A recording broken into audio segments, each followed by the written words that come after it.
My name is Eleanor Carter. I'm 42 years old, a self-made tech entrepreneur managing millions in investments. Divorced and living alone for 3 years, I'd spent every single day building a life my family never believed I could achieve. Last Thanksgiving proved just how little they thought of me. I arrived at my parents' house that cold morning, excited to spend the holiday together, carrying homemade cranberry sauce and gifts. My father opened the door, looked at me with pure disgust, and said words that would change everything. "Go live in the streets if you think you can make it." My mother stood behind him, arms crossed, nodding her silent agreement. Shock flooded through me first, then humiliation as neighbors watched from their driveways. I stepped back into the cold, holding my bags, my chest tight with anger. What they didn't know, what nobody standing there knew, was that I'd been secretly building a multi-million-dollar business for 5 years. I sat in my car for 20 minutes, hands shaking on the steering wheel, before I could even start the engine. As I drove away from that house, my mind flashed back through the past 5 years. After my divorce left me broken, I'd rebuilt myself from nothing. I taught myself coding at night, started freelancing during the day, barely sleeping. My first tech consulting client paid $3,000 for a project that took me 2 months. But I learned. I grew.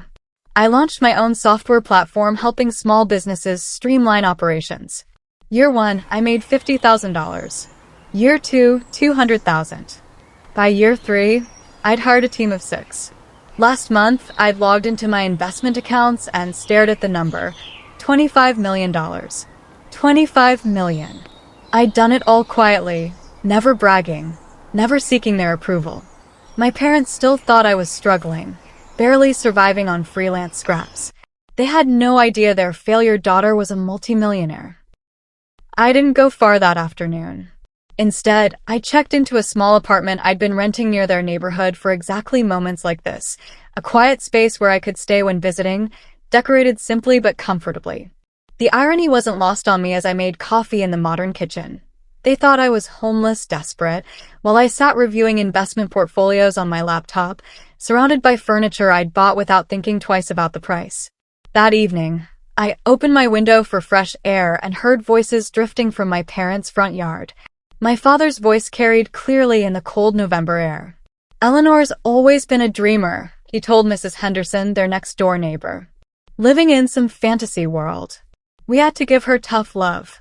My mother added, "Some people just never grow up, you know?" I recorded every word on my phone, their voices captured perfectly. This was just the beginning. The next morning, I started planning my strategy. Not revenge, exactly, something more calculated than that. I wanted them to see the truth, to face what they'd done, but on my terms and my timeline. As I researched their recent activities online, scrolling through social media and public records, I discovered something interesting. They were planning to sell my grandmother's house, the beautiful Victorian she'd left to the family before she passed 2 years ago. According to the real estate listing I found, they intended to sell it fast and cheap, $350,000 for a property worth at least $600,000. My grandmother had told me once, during one of our last conversations, that she'd wanted me to have that house. But when she died, my parents had convinced the estate lawyer to put it in their names instead, claiming I was too unstable after my divorce. Now they were selling my inheritance. I made several phone calls that week, researching the real estate firm handling the sale. Perfect timing struck when I discovered they were looking for a business consultant to improve their digital marketing and client management systems. I submitted a detailed proposal under my company name, Carter Tech Solutions, with professional references and a portfolio that impressed them immediately. Within 3 days, I had the contract. They never connected Eleanor Carter, tech consultant, with the daughter their clients constantly complained about. My first day at their office gave me access to everything: client files, communication records, sale agreements. I reviewed my parents' file carefully that evening. The buyer was suspicious, a shell company with ties to a development group known for lowball offers and shady practices. My parents were being scammed by their own greed. I could have warned them right then. Instead, I started making calls to legitimate buyers, people who'd pay fair market value and more. Over the next week, I quietly contacted 3 investors I knew personally, people with money and interest in historic properties. I showed them photos of my grandmother's house, explained the value, arranged private viewings through the real estate firm without my parents knowing. All three offered substantially more than the shady buyer, offers ranging from $550,000 to $650,000. Meanwhile, my parents called me, their voices dripping with false concern. "Eleanor, honey, are you managing okay?" my mother asked. "Do you need some money to get back on your feet?" I bit back my anger and played along. "I'm fine, Mom." "Really?" My father got on the line. "Your brother Kenneth's been helping us with some big business decisions. Smart boy. Finally putting his degree to use." That's when I discovered my brother's scheme. Kenneth had arranged the original shady buyer and was getting a $20,000 kickback for the referral. Kenneth called me 2 days later, his voice casual but calculated. "Hey, Ellie. Heard about Thanksgiving. That was pretty harsh, huh?" I kept my tone neutral. "Yeah. It was rough." He paused, then launched into his pitch. "Listen, I'm working on something big with Mom and Dad. A real estate deal. But we need some old paperwork signed from Grandma's estate, just a formality to clear the title. Could you sign a document I'll email you?" I knew exactly what he was doing. He wanted my signature to legitimize the sale, to prevent any future legal challenges I might bring. "Sure," I said sweetly. "Send it over." When the document arrived in my email, I immediately forwarded it to my lawyer, who confirmed my suspicions. Signing would waive any claim I had to the property or its proceeds. I called Kenneth back the next morning. "Actually, I need a few days to review this carefully. Is that okay?" His frustration bled through the phone. "It's just a formality, Ellie. Nothing complicated." "I know, but I want to be thorough." That Saturday evening, I attended a charity gala in the city, a black tie event supporting youth technology education. I donated $10,000 anonymously, but the organization had insisted I attend to see the impact of donors like me. I wore a simple black dress, kept my hair pulled back elegantly, nothing flashy that would draw attention. During the networking hour, I spoke with other entrepreneurs and business owners about tech innovations, artificial intelligence applications, investment strategies. The event organizer, a woman named Barbara Chin who ran the foundation, pulled me aside during cocktails. "Your insights on technology education are remarkable," she said warmly. "And your donation will fund 3 full scholarships." "Thank you." A photographer captured the moment, snapping pictures for the foundation's website and social media. I thought nothing of it until Monday morning when my mother called, her voice strange and uncertain. "Eleanor, someone forwarded us a link to a charity event. There's a woman in the photos who looks exactly like you, but she's listed as a major donor. It can't be you, can it?" I launched the next phase of my plan with surgical precision. Over 2 weeks, I sent carefully worded anonymous emails to several of my parents' friends and neighbors. Not lies, just strategic truths they'd hidden. I mentioned to Mrs. Henderson how my parents were selling a family property far below market value, cutting out other family members from their rightful inheritance. I told the Pattersons about my father's habit of exaggerating his business success, backing it up with public records showing his company's modest revenue. I sent a note to their church prayer group about how they'd kicked their daughter out during Thanksgiving while claiming to be charitable Christians. Small seeds of doubt, planted in fertile soil of existing suspicions. Within days, I noticed the effects rippling through their social circle. Mrs. Henderson stopped attending their weekly coffee meetings. The Pattersons suddenly had conflicts during poker night. Their church friends began asking pointed questions about family relationships. When my mother called me, confused and hurt about why people were being distant, I feigned sympathy. "Maybe they're just busy, Mom. The holidays make everyone stressed." Inside, I felt the first real satisfaction blooming in my chest. I met my old college friend Gabrielle for lunch at an upscale downtown restaurant, the kind of place I could now afford without checking my bank account first. Gabrielle had become a successful freelance journalist, writing for major business publications and regional magazines. Over expensive salads and wine, I told her a carefully edited version of my story. Not all the details, not yet, but enough to capture her interest. "Gabs, I'm working on something," I said, leaning forward. "A story about successful women who overcame family rejection and built empires anyway. Would you be interested in writing it?" Her eyes lit up immediately. That's incredibly powerful, Ellie. That kind of story resonates with so many people. Do you have specific examples? I smiled mysteriously.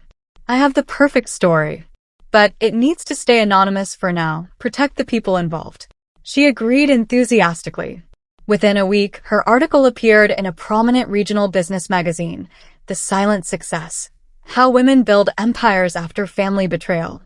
The story featured composite characters, but anyone who knew my family intimately would recognize the details: the Thanksgiving rejection, the tech success, the grandmother's house. My parents' bridge club certainly noticed. The public humiliation I'd been building toward came during a monthly business council meeting my parents attended religiously. They loved being seen as successful community members, pillars of the local business scene, even though their actual contributions were minimal at best. I'd spent 2 weeks arranging for a representative from my consulting firm, not me personally, but my operations director, Marcus, to present a community investment proposal at that meeting. The presentation focused on technology education initiatives and included case studies from successful local businesses. Midway through, Marcus casually mentioned working closely with Eleanor Carter's tech consulting group, Carter Tech Solutions, and listed several of our major achievements. Contracts with Fortune 500 companies, millions in annual revenue, innovative software platforms. I watched from the very back of the room, partially hidden behind a support column, as my parents' faces went completely pale. My mother whispered something urgent to my father, her hand gripping his arm. After the meeting ended, I stayed hidden and listened to conversations happening around them. Wait, isn't Eleanor their daughter? I thought she was broke and struggling. That's definitely the same Eleanor. How many Eleanor Carters can there be in this town? Kenneth made his desperate move exactly 1 week later. He showed up at my apartment unannounced on a Tuesday morning, wearing an expensive suit I knew he couldn't actually afford, probably rented or bought on credit. Ellie, we really need to talk about Grandma's estate, he said, pushing past me into the living room without waiting for an invitation. There are some business rights, some old contracts from when she ran her antique shop. Dad thinks you should sign them over to the family trust.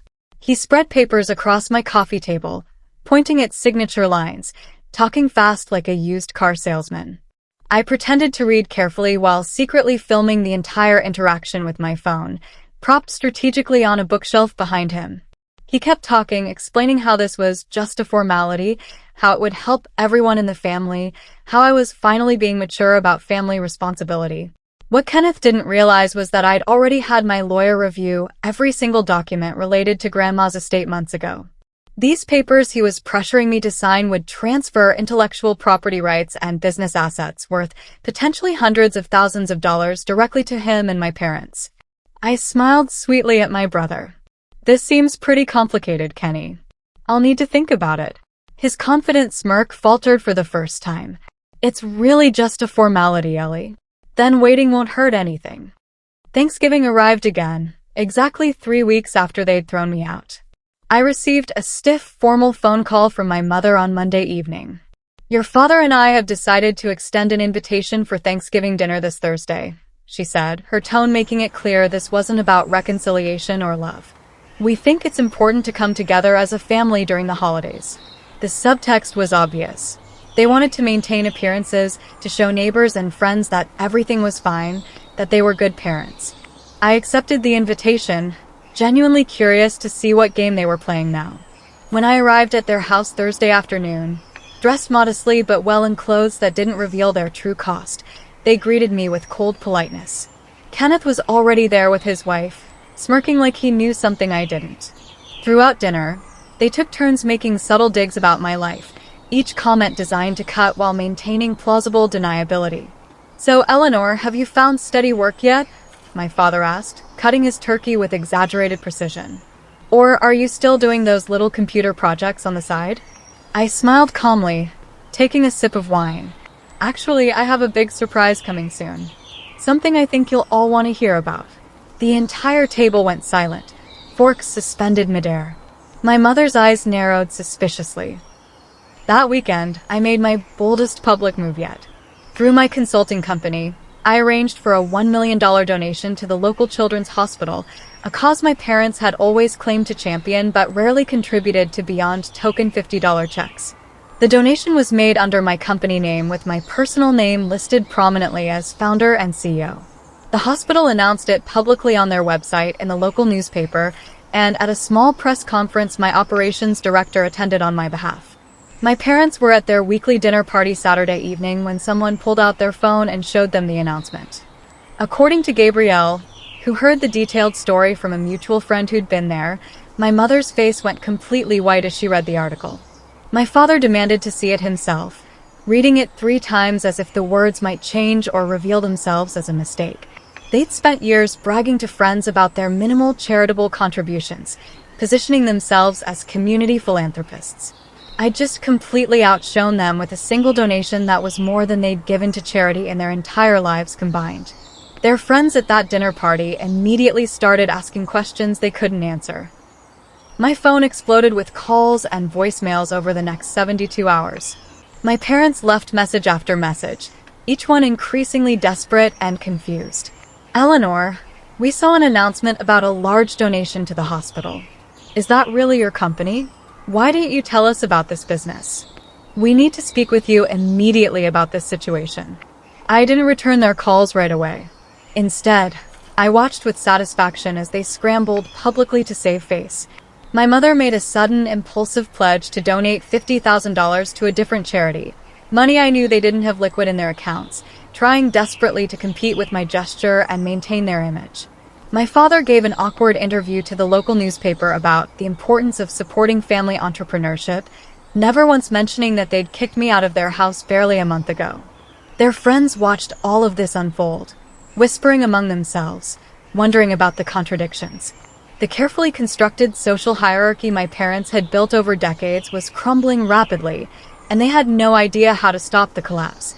Finally, after 3 days of their increasingly frantic messages, I called them back. "We need to meet in person," I said simply, my voice calm and controlled. "All of us. This week."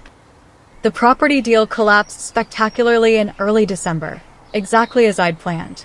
The shady buyer Kenneth had arranged suddenly backed out after my lawyer's firm sent an official letter questioning the legitimacy of the sale and threatening legal action on my behalf as a rightful family member with potential claims to the estate. My parents panicked immediately, stuck with a property they'd already mentally spent the money from, committed to expenses based on that expected cash. That's when I made my carefully calculated move. Through a subsidiary company I'd created specifically for this purchase, a legal entity with a deliberately obscure name that couldn't be easily traced back to me, I made a formal offer, $650,000, well above market value with a clean and fast closing process. My parents had absolutely no idea who the real buyer was. The company name was carefully chosen to hide any connection to me or Carter Tech Solutions. They accepted my offer immediately, desperate for the cash and relieved to salvage something from their failed scheme. When the closing happened 2 weeks later, I sat in my lawyer's office, signing the final papers, officially becoming the owner of my grandmother's house. The same house they'd stolen from me legally, I'd now reclaimed through my own success and superior business strategy. I visited their house for a family dinner the following week, playing my role perfectly. I arrived in a simple sedan instead of the luxury car I actually owned, still maintaining the facade they expected to see. Throughout dinner, my father was unusually quiet, pushing food around his plate, his mind clearly elsewhere. Finally, he cleared his throat awkwardly. "Eleanor, I need some financial advice," he said, not quite meeting my eyes. "The market's been tricky lately, and we're looking at some investment opportunities. You seem to know about these things now." I almost laughed at the profound irony. The daughter they'd called a failure, told to live in the streets, was now being asked for financial guidance. "What kind of investments?" I asked innocently, taking a bite of roasted chicken. He described a stock portfolio that was poorly balanced and risky, bonds with terrible rates, the financial planning of someone who'd never truly understood money despite decades of pretending otherwise. I gave him genuine advice, solid counsel that would actually help them, watching him take notes on a pad of paper like a student receiving instruction from a teacher. "How do you know all this?" he asked finally, his voice suspicious but also genuinely curious. I smiled enigmatically. I've been learning a lot, Dad. I've had plenty of time to study since I started my own business. My mother's fork clattered loudly against her plate, breaking the silence that followed. The comprehensive local press story hit just before Christmas, and it changed everything publicly. Gabrielle's detailed follow-up article revealed significantly more information about the anonymous businesswoman who'd overcome brutal family rejection, and this time she included enough specific details that everyone in our community knew exactly who she was writing about. The article mentioned the Thanksgiving incident specifically, the $1 million charity donation, the successful tech company built from nothing, the property that was reclaimed through business acumen. My parents' friends called them constantly, asking directly if the story was about their family, if they'd really kicked out their millionaire daughter. Their denials rang completely hollow because too many details matched perfectly. At their church's Christmas service, according to multiple sources who later told me, people whispered continuously behind their backs. The pastor, who'd apparently read the article himself, mentioned in his sermon the critical importance of recognizing true worth in those closest to us, especially family members we may have misjudged. My parents sat in their usual front pew, as they'd done for 30 years. But this time absolutely nobody came to greet them warmly afterward. Their reputation, built painstakingly on pretense and judgment, was collapsing completely under the weight of revealed truth. Kenneth finally broke under the pressure in mid-December. He showed up at my actual office, my real office in the city, not the apartment, looking defeated in a way I'd never seen from my confident older brother. My receptionist announced him nervously, and I debated turning him away, but curiosity won out. He sat across from my executive desk, taking in the modern space, the floor-to-ceiling windows with city views, the obvious markers of real success. "Ellie, I need to warn you about something," he said quietly, his usual arrogance completely gone. "Mom and Dad are planning their next move. They want to challenge the house sale legally, claim it was done under duress, or that they were misled somehow. Their lawyer thinks they might have a case if they can prove the buyer hid their identity." I'd been expecting exactly this move. "Thank you for telling me, Kenny," I said simply. He looked genuinely miserable. "I've been a complete jerk to you for years. I knew they were wrong that day at Thanksgiving, but I said nothing. I went along with their plan to sell Grandma's house cheap because I was getting a cut of the money. I helped them try to cheat you. I'm sorry." His apology felt genuine for the first time in our adult lives, but I wasn't ready to forgive easily. "What changed your mind?" I asked directly. He shrugged, looking down at his hands. "Seeing what you actually built. Realizing I've been playing small, scheming for scraps, while you were out there building something real and meaningful." The confrontation I'd been methodically building toward for weeks finally came at the Business Council's annual holiday party. I'd been invited as Eleanor Carter, prominent local tech entrepreneur and community benefactor. My parents had been invited as longtime community members with their usual social standing, or what remained of it. Everyone knew this collision was inevitable. I arrived in the luxury car I'd been hiding, a sleek black Mercedes I'd bought 6 months ago. I wore the designer dress I'd purchased to celebrate landing my biggest client contract, and I walked into that venue with the hard-earned confidence of someone who'd built an empire from nothing. The room went noticeably quiet as people saw me, then noticed my parents standing across the space near the bar. The energy shifted immediately. I walked directly toward them, my head high, my stride purposeful. "Mom, Dad," I said clearly, my voice carrying in the sudden silence. My mother's eyes went wide, taking in my appearance, the expensive jewelry, the confident posture, the way other people in the room clearly respected me and stepped aside as I passed. "Eleanor," she whispered, her voice shaking slightly. "All this time, you've been—" "Yes," I said simply, cutting her off. "All this time, I've been exactly what you said I'd never be. Successful. Independent. Thriving." The people around us had stopped even pretending not to listen, sensing the drama unfolding, understanding they were witnessing something significant. I didn't raise my voice or create a scene. Instead, I spoke calmly and clearly, making sure everyone nearby could hear every word. I told them about my business, the software platform I developed, the Fortune 500 clients I served, the team of talented people I employed, the investments I'd made in education and technology infrastructure. I mentioned the hospital donation they'd read about, the property purchase they didn't yet know was me, the investment portfolio I'd built carefully from absolutely nothing. I did all of this after you told me to go live in the streets, I said, my voice steady and strong. I built this entire life alone, without your support, without your belief, without your help. I proved you wrong about absolutely everything you ever said about me. My father tried to interrupt, tried to explain or justify, his face red. We were just trying to motivate you, to push you toward. No, I cut him off firmly. You were cruel. You dismissed me completely because I didn't fit your narrow definition of success. But while you were building a facade of respectability, I was building something real. My mother's eyes filled with tears, her carefully applied makeup beginning to run. We didn't know, she said weakly. You should have looked, I replied quietly. You should have asked. You should have cared enough to see what I was becoming instead of deciding who I was. Around us, people nodded in agreement, clearly on my side, seeing my parents for what they really were. 1 week later, my parents appeared at my office, humble in a way I'd never witnessed in my entire 42 years. They'd called ahead, asked formally for an appointment, waited in my reception area like ordinary clients. They needed my help with a business decision, a real estate investment they were considering that they didn't understand. The power dynamic had completely, utterly flipped. They needed me, depended on my expertise, respected my judgment because they had no choice. I could have refused them, turned them away, made them feel the rejection they'd made me feel. Part of me wanted exactly that revenge. But I'd become someone different through this journey, someone better than they'd ever been. I gave them honest, solid advice, good counsel that would genuinely help them, because that reflected who I'd chosen to become. Someone who succeeded not by destroying others, but by building something meaningful and helping people even when they didn't deserve it. But I also set clear, non-negotiable terms for any future interactions. If we have any kind of relationship going forward, it's based on mutual respect, I said firmly, looking both of them in the eyes. No more dismissing me. No more assumptions. No more cruelty disguised as concern.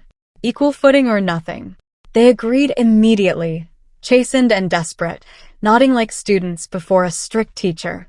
As they left my office, thanking me awkwardly, I felt something shift inside me. Not forgiveness exactly, but perhaps the very beginning of it. The burning anger that had fueled me for months was finally fading, replaced by something steadier and stronger, unshakable self-assurance. The Business Council hosted their annual awards ceremony in mid-January, honoring entrepreneurs who'd overcome significant adversity to achieve success. When I received the nomination notification, I immediately knew who'd submitted it. Gabrielle, wanting my complete story told publicly and officially. I accepted the invitation without hesitation. The night of the ceremony, I gave a speech I'd written carefully, practiced multiple times, about building success from rejection, about turning pain into purpose, about proving wrong the very people who should have believed in you first.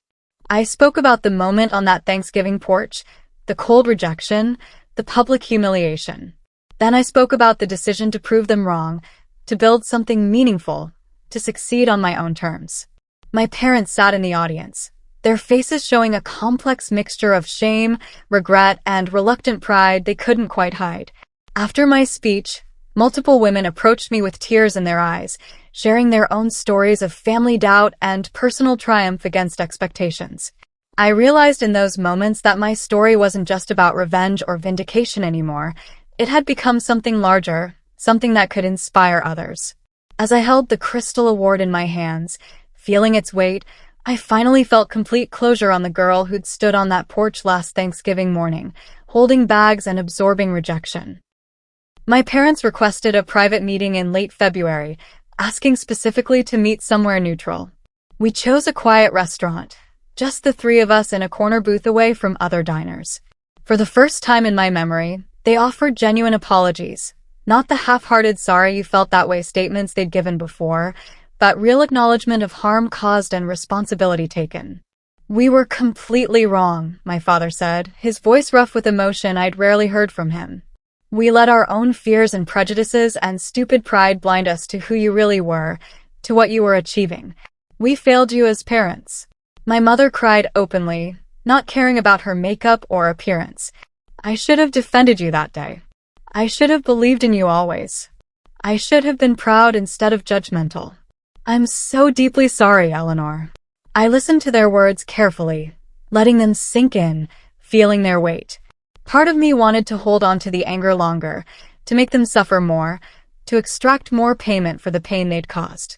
But another part of me, the part that had built a life I was genuinely proud of, was finally ready to move forward.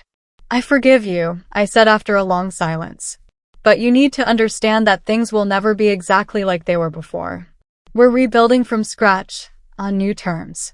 That's the only way forward." They nodded, accepting the conditions without argument. It wasn't perfect reconciliation, but it was honest. And honesty was something we'd never really had before. Thanksgiving came around again, marking a full year since that terrible morning that had changed everything. This time, I hosted the dinner at my new house, the one I'd bought with my own money, decorated to my own taste, filled with furniture I'd chosen without consulting anyone. My parents came, subdued but making genuine effort. Kenneth brought his family, apologetic and respectful in ways he'd never been before. As we sat around the table I'd selected, eating food I'd provided, served on dishes I'd purchased, I looked at each of them and felt something unexpected wash over me, gratitude. Not for what they'd done. That was still painful, still wrong, still unforgivable in many ways.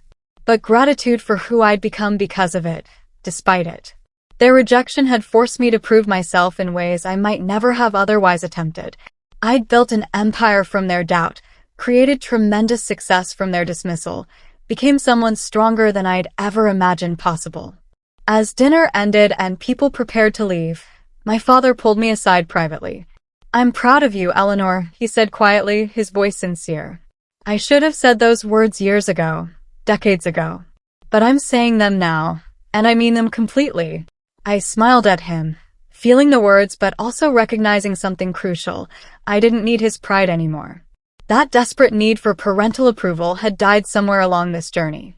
I had my own pride now, my own sense of worth, my own definition of success. And that made all the difference in the world. I'd won, completely and entirely. Not just financially, but in every way that truly mattered.